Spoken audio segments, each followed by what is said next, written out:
उठल बा खुशी के लहर हो, चर्चा होत बाटे गाँव गाँव शहर हो। दिल्ली में उठल बा खुशी के लहर हो, चर्चा होत बाटे गाँव गाँव शहर हो। जवन कइले तनी ना भूलई हो, भैया एनडीए के झंडा लहरई हो। फिर से नीतीश जी के सीएम बनई हो, भैया बीजेपी के झंडा लहरई हो। अपना नीतीश जी के सीएम बनई हो।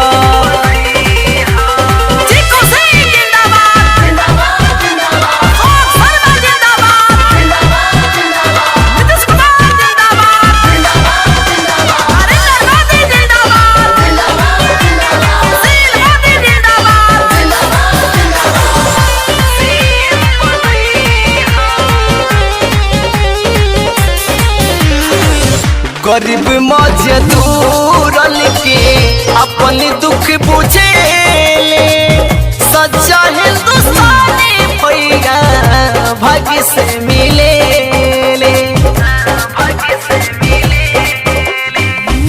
सभे त लुटल सही सजैले बिहार के, देशा देश चर्चा होता नीतीश सारा कार के। हले घर घर बिजली जराई हा, भैया एनडीए के झंडा लहरई हा। फिर से नीतीश जी के सीएम बनई हा, भैया कमले पपटमा दबई हा। पूरा बहुमत से विजयी बनई हा।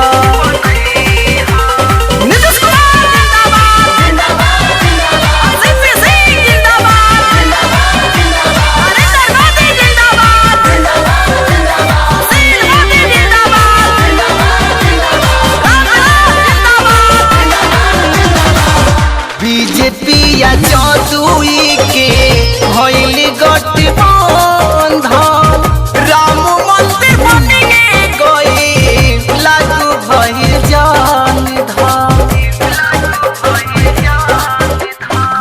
धारा 370 तुरले काला धन मंगइले, भारत के भैया हो डिजिटल बनइले।